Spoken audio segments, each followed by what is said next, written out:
Shalom Donai Hortonir, paz do Senhor a todos do Face, que é o pastor Eduardo Munhoz. Mais uma vez, através da rede social, trazer um estudo maravilhoso, né? Um estudo que nós estamos aprendendo sobre Cristologia, né? Já é a quinta parte do estudo de Cristologia.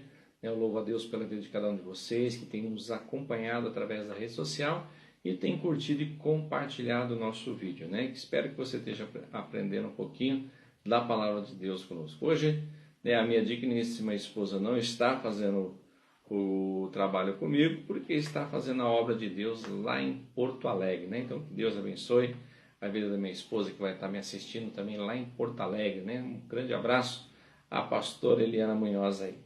Amém? Então, assim, irmãos, nós iniciamos a aula passada falando sobre a palavra Trindade, né? E algumas pessoas me perguntaram, mas pastor, como que não tem a palavra Trindade na Bíblia? Sendo que a palavra Trindade, desde quando eu me converti, desde quando eu me conheço por gente, o meu avô, o meu pai, a minha mãe falava da palavra Trindade, e agora você falou no vídeo que a palavra Trindade não tem na Bíblia, mas como assim? Bom, irmãos, então deixa eu explicar mais uma vez para aquelas pessoas que assistiram o vídeo anterior e entrou em parafuso, né, em confusão em relação a isso. Bom, realmente a palavra Trindade, meus irmãos, não vai achar na Bíblia. Ela não tem tanto no Tanakh como no Brit Hadashah, ou seja, não está no Velho Testamento e nem no Novo Testamento, na Nova Aliança. Não está a palavra Trindade. Porque a palavra Trindade veio através de um teólogo africano, Tertuliano. Então, Tertuliano, ele era uma pessoa, um teólogo, que estudou muito sobre a pessoa de Jesus. Porque assim, logo após a morte dos apóstolos, o cristianismo foi crescendo cada vez mais. Aí entrou depois a era, né? O final do Império Romano, a era papal. E na era papal, logo no seu início, muitas dúvidas surgiram em relação à divindade de Cristo. Então, muitos teólogos falavam aquilo que achavam. Eles pegavam os manuscritos, que hoje é a Bíblia, porque a Bíblia é uma coleção de livros, é uma mini biblioteca, né? Mas naquela época eram pergaminhos ou rolos, né?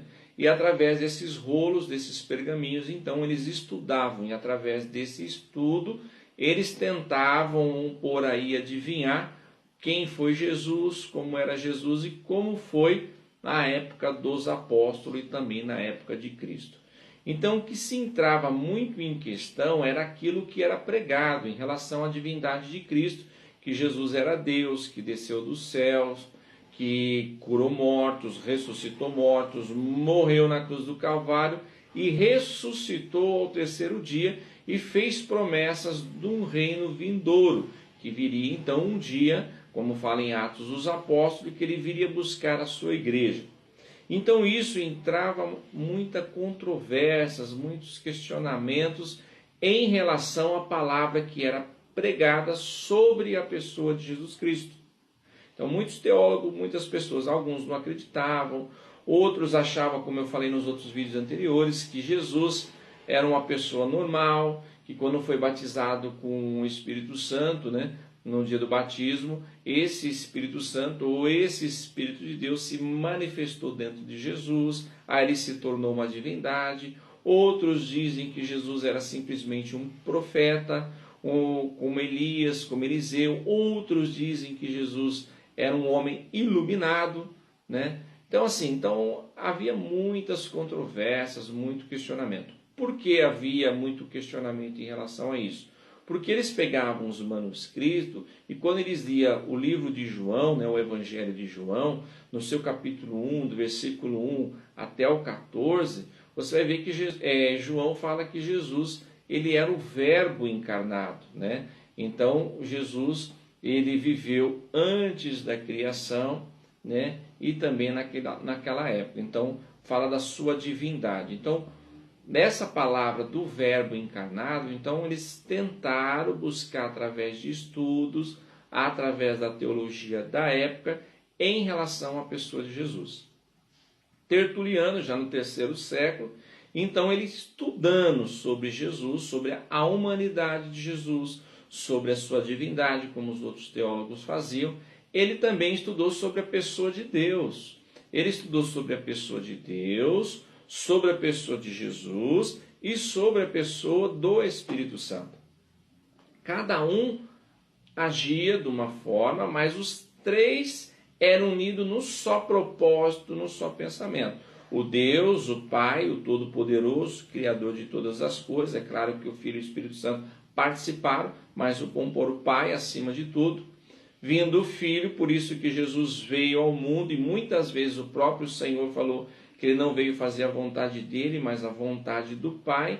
Então Jesus veio cumprir um propósito aqui na terra. Então o Pai ficou, o Espírito Santo ainda estava no céu, o Filho destituiu de toda a sua divindade, de toda a sua glória, desceu à terra em forma humana, porque o Verbo se fez em carne, porque ele nasceu de uma mulher num corpo mortal como o nosso, para sentir os mesmos sentimentos que nós sentimos. A gente vai ver depois no decorrer do estudo. Então, e estudou sobre a pessoa do Espírito Santo, que muitas vezes o próprio Jesus, que é o Filho, dizia que quando ele fosse ao Pai, então pode ver que tinha a primeira pessoa, que Jesus fosse ao Pai, então ele enviaria o Consolador, que estaria auxiliando os seus filhos no decorrer do tempo, que seria o Espírito Santo, que vem no livro de Atos dos Apóstolos. Então ele viu que a função do Espírito Santo é instruir o homem e convencer o homem do seu pecado e buscar se voltar-se a Cristo, que foi o nosso Redentor na cruz do Calvário. Então ele estudou sobre a pessoa do Pai, sobre a pessoa do Filho, sobre a pessoa do Espírito Santo, viu o propósito deles, que o propósito deles era um, porque os três são unidos num só propósito, num só pensamento e num só projeto. Então ele deu o nome de Trinos, que quer dizer no latim a palavra trindade, Então Trinos é trindade, que vem do grego, ou do latim, quer dizer, vem do latim. Então, assim, Tertuliano era um teólogo estudando sobre eles, então ele viu que era três, mas tinham um propósito só, então ele deu, nomeou isso com o nome de trindade, ou seja, três em um. Então foi ele que pôs, não é que está na Bíblia a palavra trindade. Foi ele que colocou. Tertuliano, no 3º século, um teólogo africano, então ele colocou Trinos, que é trindade, que é 3 em 1, porque os três têm um só propósito. Aí é claro que mais para frente, Santo Agostinho também adotou o mesmo método de Tertuliano, focando a trindade de Deus, Pai, Filho e Espírito Santo. Então, só para tirar a sua dúvida que você me perguntou aí em relação à palavra trindade. Então, fique tranquilo, não é heresia a palavra trindade, só foi uma maneira que este teólogo nomeou a união dos três. Então, não é errado. Não é errado você falar da trindade, você pregar sobre a trindade, não é errado. Você só não pode dizer que a palavra trindade está dentro da Bíblia. Isso não, isso ela não se encontra dentro da Bíblia. Mas você pode pregar, ministrar e ensinar em relação à trindade, porque realmente os três são um, porque eles são unidos num só propósito, num só pensamento. Mas cada um é um. Deus é um, que é o Pai, o Filho é outro e o Espírito Santo é outro. Amém? Só para tirar a sua dúvida aí que me perguntou em relação à palavra trindade. Bom, então nós vamos iniciar aqui falar sobre o Filho do Homem, Filho do Homem, vamos falar sobre Jesus, Filho do Homem. Falamos sobre sua divindade, imutabilidade, onisciência, onipotência, onipresença, o eu sou, como nós falamos na aula passada, e agora nós vamos falar sobre o Filho do Homem. Hein? Então vamos lá. Perdoar pecados. O livro de Lucas, no seu capítulo 5 e versículo 24, diz assim: Mas, para que saibas que o Filho do Homem tem sobre a terra autoridade para perdoar pecados, disse ao paralítico: Eu te ordeno, levanta-te, toma o teu leito e vai para casa. Eu até expliquei, acho que na aula anterior, mas você que não assistiu o vídeo, vou estar explicando novamente em relação ao livro de Lucas, capítulo 5, versículo 24. Quando trouxeram um paralítico para Jesus, para que Jesus o curasse, então a primeira coisa que Jesus fez, que é claro, como a gente estudamos, ele é onisciente, onipotente, onipresente, né? Então Jesus sabe o que se passa no coração do ser humano, Jesus sabe o que se passa na mente da pessoa.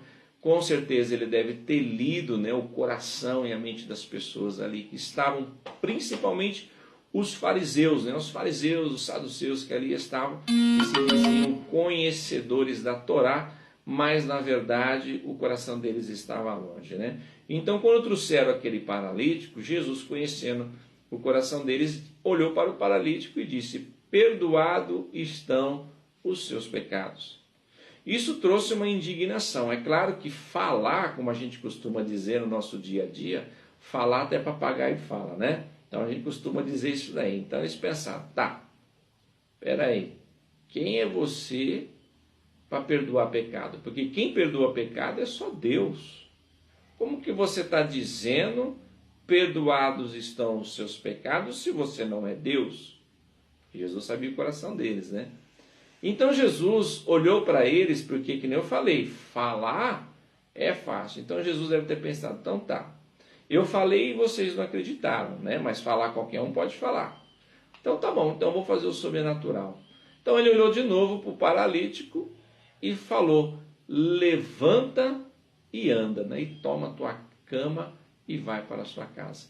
Naquele momento, os pés, as pernas, os dedos atrofiados daquele paralítico, que havia muitos anos que estavam com aquele problema, então começou a voltar no seu lugar, e eles ali olhando. E aquele homem levantou, pulando e glorificando a Deus. E eles ficaram espantados, porque Jesus, como a gente diz aí, né, matou a cobra e mostrou o pau. Por quê? Porque Jesus, então, ele provou para eles que ele é Deus, através da sua divindade de perdoar pecados, e também usou a sua divindade sobrenatural de curar um paralítico. Então, ele mostrou aqui que ele é Deus, né?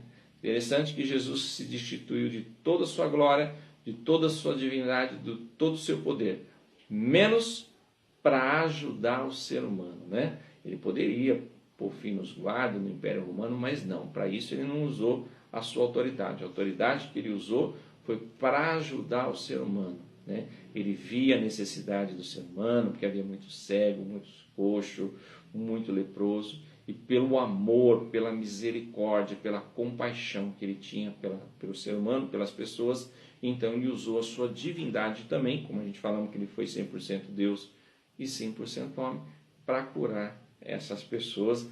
E é claro que aí os fariseus ficaram mais indignados ainda, né? Porque o duro, meu irmão, é você conhecer a palavra e saber que você está errado e não admitir o seu erro, né? Os fariseus sabiam que ele era o Messias, eles sabiam que eles estavam errados, mas não queriam admitir o seu erro. Foi até o final com a sua ideia e opinião de orgulho que acabaram mal depois, né? E Senhor do sábado, isso também dava muita confusão, né? No livro de Lucas também, no capítulo 6, versículo 5, diz assim: e acrescentou-lhe o Filho do Homem, é Senhor do sábado. Por que aconteceu isso daí? Jesus ele fez muitos milagres também no sábado.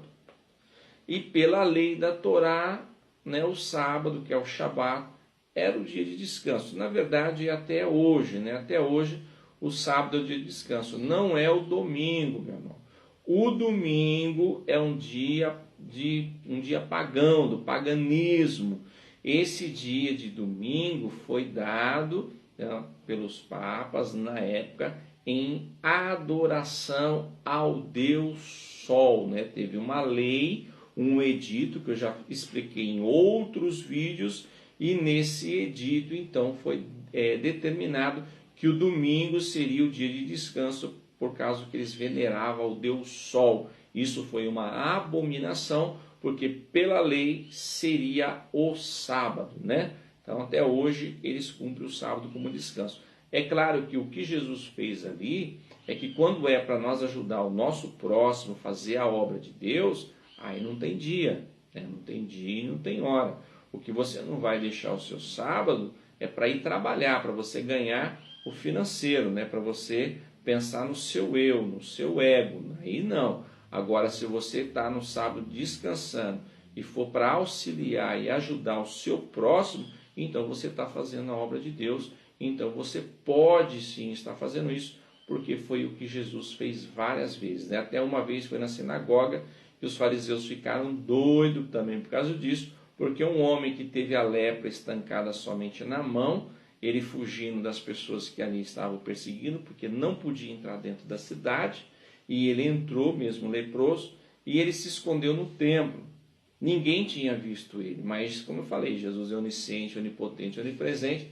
Jesus viu onde ele estava escondido e Jesus viu o que estava no seu coração e na sua mente. Então o Senhor chamou ele para estar no meio deles, porque a primeira coisa a gente tem que vir até Jesus para confessar os nossos pecados, os nossos erros. Nós temos que se achegar até Cristo, né? Confessar que estamos errados. Então Jesus chamou, o homem veio, Jesus pediu para ele mostrar a mão. Quando ele mostrou a mão, os fariseus ficaram indignados porque ele era leproso e era sábado e ele estava no templo, e Jesus o curou, né? Curou a mão, fala que o homem da mão ressequida, né? Ou o homem da mão leprosa. Jesus fez um grande milagre, que também houve um alvoroço, uma confusão, porque era Shabá, e Jesus curou ele no Shabá, dentro do templo, ou dentro da sinagoga, né? E também exercer juízo, quer dizer, exercer juízo. Livro de João, capítulo 5, versículo 27. Ele deu autoridade para julgar, porque é o Filho do Homem. Morte pelos pecadores, né? Mateus 20, 28. Tal como o Filho do Homem, que não veio para ser servido, mas para servir e dar a sua vida em resgate por muitos.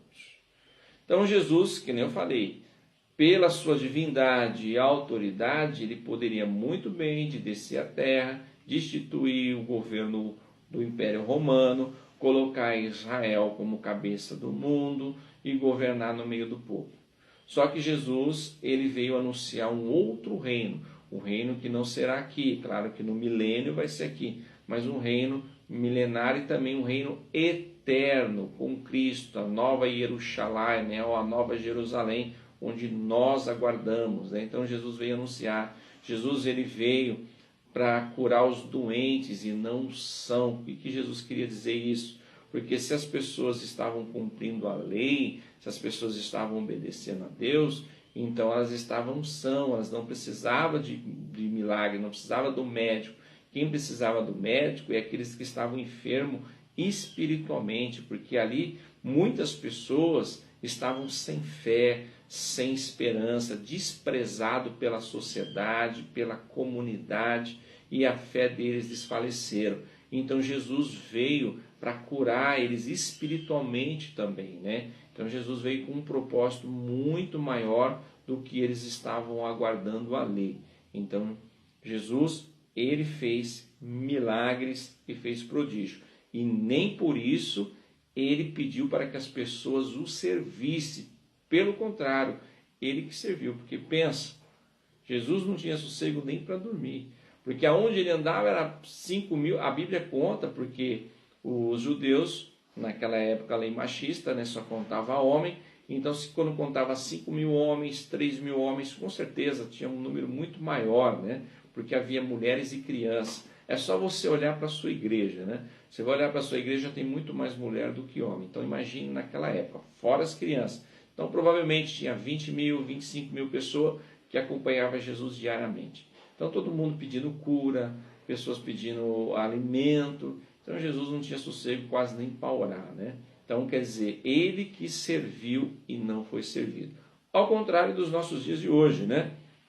Dos nossos dias de hoje, o pastor ele quer ser servido, né? Ele faz tudo ao contrário da palavra, né? Jesus lavou os pés dos discípulos e hoje os pastores querem que os discípulos lavem os seus pés, né? Então eu prefiro ficar na Bíblia. O pastor ele é servo, ele veio para ser servido. Por mais que no livro de Apocalipse diz que o pastor é o anjo da igreja colocado pelo próprio Senhor Jesus, mas mesmo assim ele está ali para servir e não ser servido, porque nós temos como um grande exemplo da nossa vida o nosso mestre Senhor Jesus Cristo. Também ordenará os anjos, né? Mateus 13:41 diz: mandará o Filho do Homem os seus anjos, que ajuntarão do seu reino todos os escândalos e os que praticam a iniquidade. Sabe, irmãos, eu sempre costumo pregar na igreja, né, fugindo um pouquinho daí, mas né, acaba batendo um pouco, que o Salmo 34:7 diz que os anjos do Senhor acampam ao redor daquele que o teme e o livra. É claro que a lei fala que ele acampa ao redor daquele que o teme e os livra. Mas é claro que os anjos também, né, estão em volta de cada um aqui na face dessa terra, né? Por quê? Porque lá em Apocalipse fala do livro que vai ser aberto e os nomes que estão escritos e que não estão escritos ali. E todas as pessoas, aqueles que for julgado no juízo final, eles vão dar conta com aquilo que eles fizeram em vida, né? Com o seu corpo. Se prostituiu, se estava no vício, se fez tudo que era coisa errada enquanto estava em vida com o seu corpo, ele vai ter que dar conta nesse dia. E no tribunal de Cristo, aqueles que for arrebatado, todas as obras, né, que ele fez, se ele fez para a glória de Deus, ele vai receber galardão. Agora, se ele fez para se aparecer, se ele fez para querer, né, se amostrar, o galardão dele ele recebeu aqui, mas então ele só foi salvo pela misericórdia, mas vai sofrer detrimento. Mas, ou seja, todos os anjos estão em volta da humanidade anotando tudo aquilo que nós fazemos, né? Seja bom ou seja ruim, para quando chegar aquele grande dia e está lá todo o processo do que nós fizemos para ser apresentado diante de Deus, porque Deus, ele é o justo juiz, então ele vai julgar com justiça. Amém?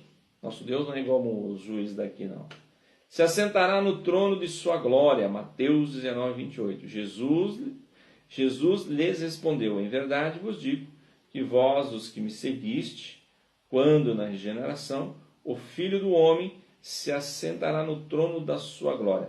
Também os assentarei em 12 tronos para julgar as 12 tribos de Israel. Então, toda vez que fala Filho do Homem, Jesus já está falando da sua humanidade. Então, aqui o próprio Senhor está falando da sua humanidade também. Ele fala da sua divindade e fala da sua humanidade. Então eu não entendo como essas pessoas aí entram em parafuso e questionam em relação à pessoa de Jesus Cristo. Eu louvo a Deus que nós hoje cremos, né, sem dúvida nenhuma. Claro, a gente passa o estudo de teologia porque nós temos que ensinar, né? Jesus falou que nós temos que ensinar a palavra. Mas eu creio com toda certeza, independente de estudo ou não, eu creio que Jesus foi 100% homem e 100% Deus. Também nós temos aqui ele como Senhor. Pessoas suplicam na retribuição. Mateus 7:21 e 22. Nem todo que me diz Senhor, Senhor entrará no reino do céu, mas aquele que faz a vontade de meu Pai que está nos céus. Versículo 22. Muitos naquele dia hão de dizer: Senhor, Senhor, porventura não temos nós profetizado em teu nome, e em teu nome não expelimos demônios, e em teu nome não fizemos muitos milagres? Ponto de interrogação. Que interessante. Você imagina a pessoa ir para o julgamento, para o juízo final, e chega lá, abre-se o livro, o seu nome não é encontrado lá, e ali a sentença dele é declarada o lago de fogo. Aí essas pessoas vão se manifestar, é claro, como eu falei, Deus é o justo juiz. Essas pessoas vão se manifestar dizendo: mas Senhor, nós profetizamos em teu nome. Senhor, nós expulsamos demônios em teu nome. Senhor, nós fizemos prodígios, maravilhas em teu nome. Aí muitas pessoas, mas como isso? Porque aqui diz bem claro, ó, Mateus 7, 21 e 22, ó, bem claro, ó, ouça, vou falar bem detalhado, ó. Mas aquele que faz a vontade de meu Pai que está no céu. Aí o versículo 22. Muitos naquele dia hão de dizer: Senhor, porventura não temos nós profetizado em teu nome, no nome de Jesus, E em teu nome não expelimos demônios, e em teu nome não fizemos muitos milagres. Então, se aconteceu milagre, se aconteceu prodígio, se demônio foi expulso, é por causa do nome de Jesus, não por ele. É o nome de Jesus, o Yeshua HaMashiach, Jesus o Cristo, Jesus o Messias. É através do nome dele que as coisas aconteceram. É através do nome dele que o sobrenatural aconteceu. Agora, a vida pessoal da pessoa é outra coisa. Então, às vezes a gente vê dentro das igrejas, eu falo muito na minha igreja, né? Eu falo assim, irmão, cuidado. Essas pessoas que vêm, não que eu sou contra, eu não sou contra, eu quero que os irmãos me entendam, mas tem pessoas que vêm rodopiando, pessoa que fica aí profetizando, gritando, pulando, caindo no chão, também não quer dizer nada. Certa vez eu fui num ministério e ali as pessoas caíam no chão, todos os cultos. E eu conversando com o pastor, e ele falando assim, tá vendo o poder, que poder de Deus? Eu falei assim, pastor, para mim isso não quer dizer nada. Ele falou, como assim, pastor? Como não quer dizer nada? Você está vendo as pessoas caindo? Eu falei, olha, se essas pessoas que eu estou vendo cair e levantar transformado, não falar mais palavrão, não comprar mais coisas e não pagar, e não ficar murmurando, e não casar e separar de novo, aí eu falo que é poder de Deus. Porque essas mesmas pessoas que eu vejo cair hoje, se eu vier amanhã, eles estão falando palavrão, eles estão passando pelo mesmo problema de depressão, estão se separando e casando de novo, estão comprando e não estão pagando. Porque se essas pessoas receberam a graça do Espírito Santo, que foram arrebatadas, como dizem, elas vão ser transformadas, elas vão ser mudadas, o seu caráter vai ser mudado. Então, para mim, não quer dizer nada.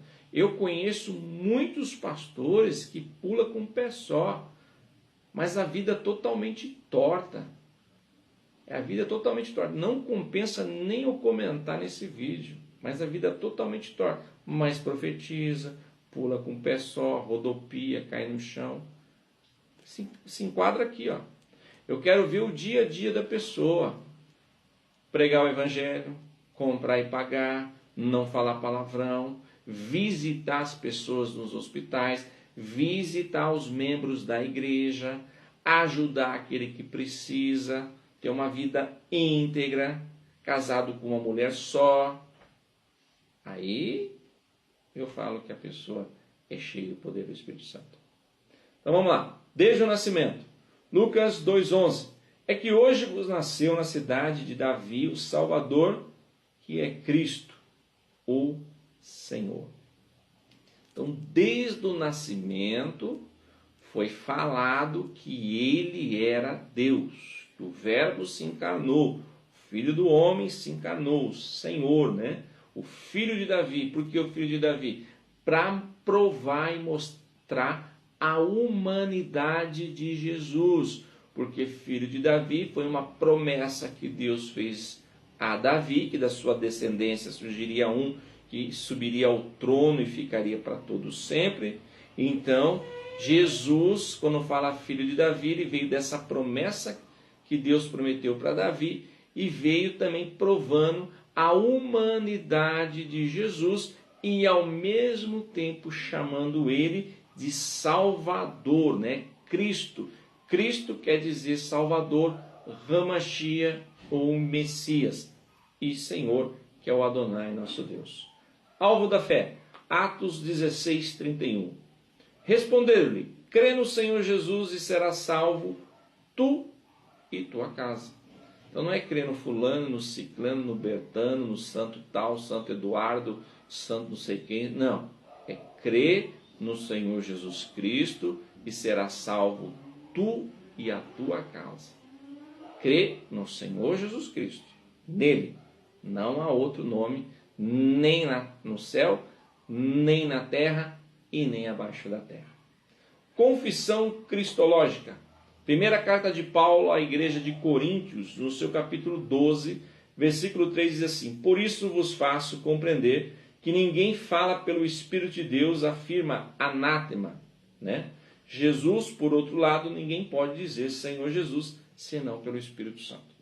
Então, quando nós confessamos Jesus, é porque o Espírito Santo está nos convencendo do nosso pecado e nos convencendo que Jesus é o nosso Senhor, o nosso Adonai, o Yeshua HaMashiach. Confissão também escatológica, carta de Paulo a Filipe, ou Filipenses 2,11, e toda língua confesse que Jesus Cristo é o Senhor, para a glória de Deus Pai. Louvado seja o nome do Senhor. Tremendo, né? Deus é maravilhoso. Filho de Deus realizará julgamento. João 5:22. E o Pai a ninguém julga, mas o Filho confiou todo julgamento. Tá vendo? Então Deus, o Pai, está falando da Trindade aqui, ó. O Pai confiou todo julgamento para o Filho, para ele. Então, como que o judeu ortodoxo fala, né? Coloca Jesus em questão, né? De dúvidas, sendo que é só ler a palavra do Senhor, né? Autoexistente, João 5:21, porque assim como o Pai tem vida em si mesmo, também concedeu ao Filho ter vida em si mesmo. Vivifica quem quer, João 5:21 também. Pois o Pai, é o mesmo versículo, né? Da vida eterna, João 10:10. O ladrão vem somente para roubar, matar e destruir, mas eu vim para que tenham vida e a tenham com abundância, né? E como Jesus falou também lá em João 4, daquela mulher samaritana, né? Eles entraram num diálogo profundo e Jesus falou: quem crê em mim, dele nascerá uma fonte de água viva que jorrará para a vida eterna, né? E um pouco antes ele vai falar: aquele que beber da água que eu der nunca mais terá sede, né? Porque ele é a fonte de vida eterna na nossa vida. E a fonte de água viva é o Espírito Santo que está dentro de nós quando aceitamos Jesus Cristo. O Pai ordena que todos deem honra, o Pai ordena que todos deem honra ao Filho, como dão a Ele, a fim de que todos amem o Filho do modo porque o homem, do que porque honra o Pai. Quem não honra o Filho, não honra o Pai, o que enviou. Então assim, Deus deu ordem para que nós venhamos honrar o Filho como nós honramos o Pai. Da mesma maneira que nós honramos a Deus, é o Adonai de Savaote, é o Deus Todo-Poderoso, o Deus dos exércitos, o Senhor dos exércitos, nós o louvamos e o adoramos, nós também temos que adorar o Filho, o Senhor Jesus Cristo, né? A Ele toda a honra e toda a glória. E Deus, né? Jesus como Deus, vamos lá. Mesma natureza, João 1:1, como nós falamos desde o começo. No princípio era o Verbo, e o Verbo estava com Deus. O Verbo estava com Deus. Isso aí foi o questionamento dos teólogos, que surgiu então o curso de Cristologia, né? Que os teólogos ficaram debatendo muito, que, como eu falei para vocês, através dos concílios que tiveram, então os bispos ali decidiram em relação à pessoa de Jesus como 100% Deus, 100% homem. Eles debatiam muito nesse versículo, né? No princípio era o Verbo, e o Verbo estava com Deus, e o Verbo era Deus. Então quem não tem a graça do Espírito Santo entra em parafuso, né? Deus único, João 1,18. Ninguém jamais viu Deus. O Deus unigênito, que está no seio do Pai, é quem o revelou. Então ninguém viu Deus porque Deus é Espírito. Não tem como se ver Deus. E quem vê Deus morre, né? Até os serafins cobrem os olhos, né? Cobrem o rosto, quando eles estão acima do trono, exaltando o Senhor. Eles têm 6 asas, uma cobre os pés, que pesa a santidade, outras cobrem o rosto para não olhar a glória de Deus, e as outras 2 voam. Eles dizem: Kadosh, Kadosh, Kadosh, Kadosh Adonai Tsabaoth. Santo, Santo, Santo. Santo é o Senhor dos exércitos, né? Louvado é o nome do Senhor. Deus pessoal, respondeu-lhe Tomé: Senhor meu e Deus meu. Eu quero entrar, eu acho que eu falei no vídeo anterior, não lembro, mas eu vou falar de novo para aqueles que não assistiram o vídeo. Bom, as pessoas julgam muito Tomé, mas se você for estudar a história, a vida de Tomé, Tomé era voltado para a ciência, e a gente sabe que a ciência acredita naquilo que eles apalpam, naquilo que eles pegam, eles investigam para ver se aquilo realmente é verdade, né? Então Tomé era muito voltado à ciência. Por Tomé ser um discípulo ainda, não tinha se tornado apóstolo, ele era um discípulo de Jesus, muitas vezes Jesus ensinou os seus discípulos dizendo que chegaria um dia que diriam: eis que o Cristo está ali, eis que o Cristo está acolá. Quando disserem isso, não vá, não vá. Falou de falsos profetas, falsos Cristo, falsos Messias. Então isso ele guardou no coração. É claro que Jesus falou também da sua divindade, que ele morreria e ressuscitaria, mas é como eu sempre falo, que nem na igreja, né? Você prega, e as coisas que é para escutar, a pessoa uma hora se distrai conversando com uma criança, conversando com alguém, levantando para tomar uma água, ou indo no banheiro, e essa parte ele não vê. Mas aí outra parte ele vai e pega, né? Então, com certeza Tomé deve ter feito isso. Então, a parte que Jesus falou que ia ressuscitar, ou ele não deve ter ouvido, ou ele não entendeu, não sei. Mas a parte, quando Jesus falou isso, que o Cristo está ali, ia colar, não vá, não acredite.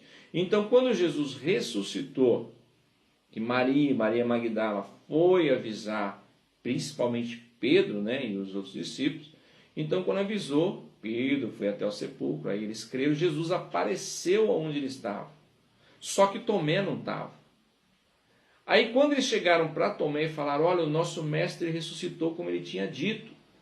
O que Tomé pensou? Opa, mas Jesus falou que quando disser que o Cristo está aqui, o Cristo está ali, não é para acreditar. E ele falou que surgiria falso Cristo e falso mestre.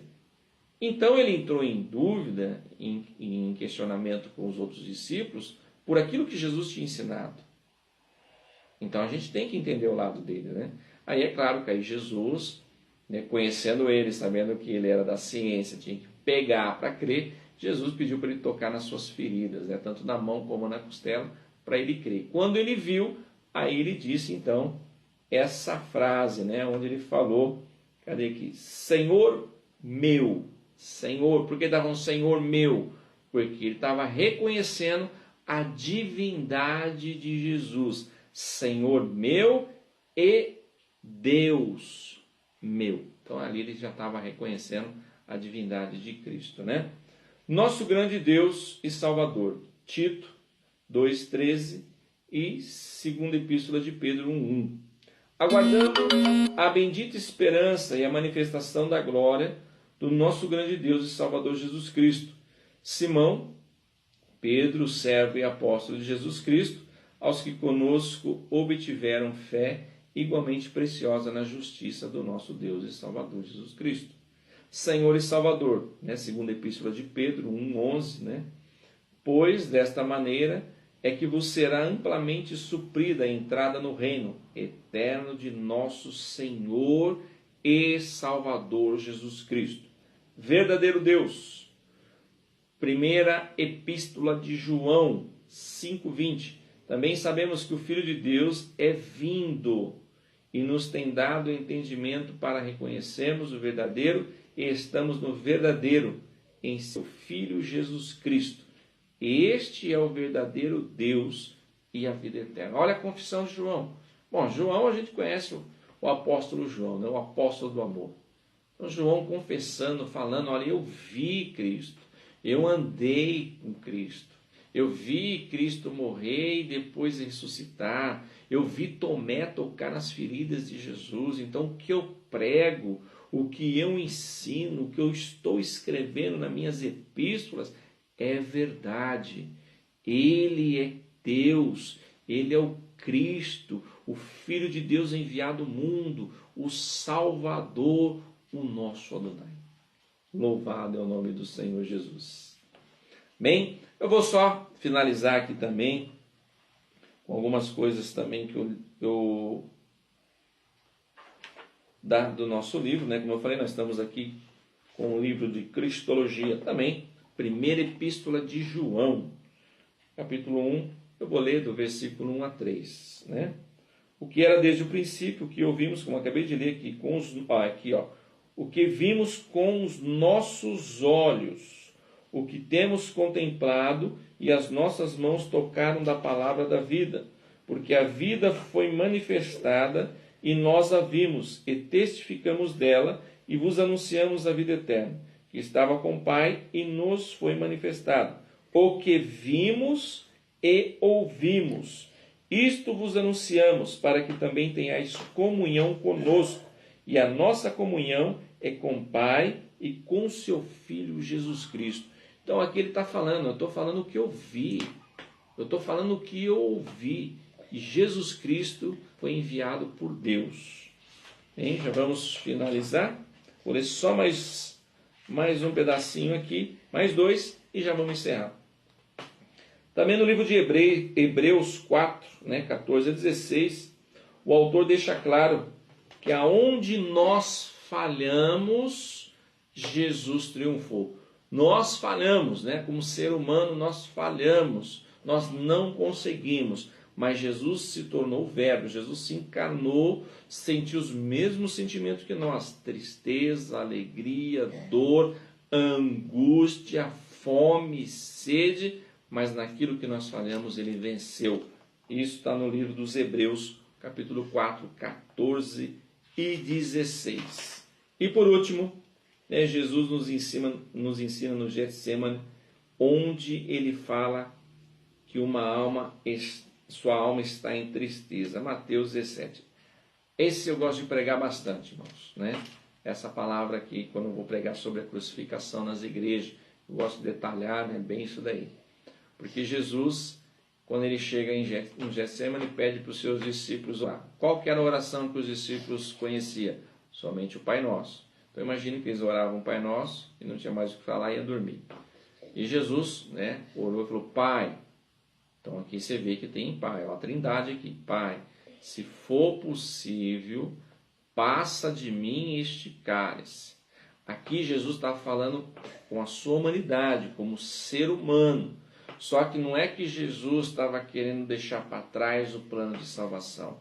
A tristeza, porque ele falou para os discípulos que a sua alma estava angustiada, ou seja, ele estava triste, porque ele sabia que quando ele assumisse todo o fardo do homem, todo o pecado da humanidade, Deus viraria as costas para ele. E ele sabe que o ser humano não vive sem Deus. Você pode ver, meu irmão, o homem pode ter o dinheiro que for, mas se ele não tiver Deus, ele entra nos vícios, ele entra na depressão. Por isso que tem muito suicídio, porque não tem nada que contenta ele.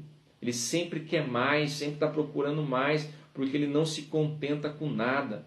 Mas aquele que tem Deus, ele é feliz com o que tem, porque Deus, através do seu Filho Jesus Cristo, preenche todo esse vazio no nosso coração. Então ele sabia que o homem sem Deus é difícil, é um vazio muito grande. Então ele falou, Pai, se for possível, passa de mim esse cálice, como homem, mas como Deus, conhecendo todo o projeto do Pai, que ele veio com essa finalidade, ele falou, mas todavia venha a ser feito a tua vontade e não a minha. Amém? Então, eu quero agradecer a todos vocês que estiveram nos ouvindo. Logo mais nós estaremos mais uma parte de Cristologia. Espero que vocês estejam gostando. Não deixe de você curtir, compartilhar, deixar o seu comentário. Se você tiver algo a acrescentar, acrescente, não criticando, mas acrescente, porque eu sempre falo, não sou o sabe tudo, E às vezes o seu ponto de vista vai me auxiliar e me ajudar nos estudos e também esclarecer dúvidas daqueles que estão nos assistindo. Então, um Shalom Adonai Lehortoni, Paz do Senhor a todos e Deus abençoe a cada um de vocês que tem assistido ao nosso vídeo. Fiquem com Deus.